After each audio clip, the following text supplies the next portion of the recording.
இச்சுப்போட் சினிமாலைக்கு இந்த இப்படிலாம் வச்சு பார்க்க போகிற முடியும் பார்த்தீங்கன்னா Bigg Boss season 9 live streaming updates வந்து பார்த்துட்ருக்கோம். இன்றைக்கி எபிசோடில் வந்து பார்த்திங்கன்னா பிரவீன் காந்தி அவர்கள் எவிக்ட் ஆகும்போது பரபரப்பாக ஒரு சம்பவம் வந்து நடந்தது. ஸோ அவர் வந்து எவிக்டட் அப்படின்னு சொன்ன உடனே ஃபர்ஸ்ட் ஆஃப் ஆல் அவரால் சுத்தமாக அதை அக்செப்டே வந்து பண்ணிக்க முடியல. அவர் வந்த வேலை முடியல அப்படின்னு சொல்லி அவர் ரொம்பவே வந்து ஃபீல் பண்ணார்.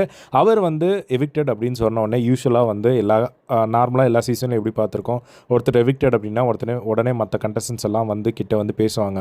ஆனால் இவர்கிட்ட ஒருத்தரும் வந்து அப்போ பேசவே இல்லை. அவர் பாட்டுக்கு எழுந்து டோரில் டேரெக்டாக வந்து வெளியே போகிறதுக்கு ரெடி ஆகிட்டார். அப்போ அங்கே போய் நிற்கும் போது டோர்லாம் க்ளோஸ் ஆகிருக்கு. அப்போது வந்து எல்லாருமே போய் சுற்றி நிற்கிறாங்க.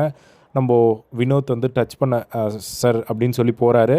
உடனே வந்து வேணாம் என்னெல்லாம் தொடாதீங்க, எனக்கு வந்து இந்த சீனே வேணாம் என்னத்துக்கு இப்போ எல்லோரும் இங்கே வரீங்க, இந்த சீனே வேணாம் எனக்கு, நீங்கள் எல்லாருமே போங்க அப்படின்னு சொல்லிவிட்டு அவர் பாட்டுக்கு நீங்கள்லாம் இப்போ வந்துட்டிங்களா, நான் போகிறேன் அப்படின்னு சொல்லிவிட்டு அவங்க போய் உட்காந்துடுறாங்க.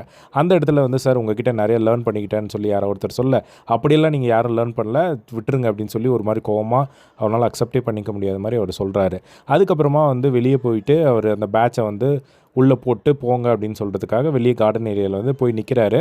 அப்போ ஹவுஸ்மேட்ஸ் எல்லாருமே வந்து போகிறாங்க. தயவு செஞ்சு எல்லாருமே பின்னாடி போயிடுங்க, யாரும் இப்படி வராதிங்க, என்னை சுற்றி இப்படி வராதிங்க, எனக்கு ரொம்ப அன்ஈஸியாக இருக்குது, ஸோ நீங்கள் தயவு செஞ்சு எல்லாருமே பின்னாடி போங்க அப்படின்ற மாதிரி செம கோவமாக வந்து சொல்கிறாரு. நீங்கள் எல்லாருமே இப்படி பண்ணுறது வந்து நான் ஏதோ தோத்துட்ட மாதிரி வந்து நீங்கள் என்னை ஃபீல் பண்ண வைக்கிறீங்க. நான் தோக்கலை, நான் எவ்வளவோ இதை பார்த்துட்டேன். ஸோ நான் இப்போ பிக் பாஸ் 1க்கு இப்போ பிக் பாஸ் 9லேருந்து நான் வெளியே போகிறேன் அப்படின்னா நான் பிக் பாஸ் 100லேருந்து நான் திரும்ப உள்ளே வருவேன் அப்படின்னு சொல்லிட்டு அவர் யாருக்குமே ஒரு வார்த்தை கூட சொல்லாமல் அவர் பாட்டுக்கு அப்படியே வெளியே வந்து போயிட்டார்.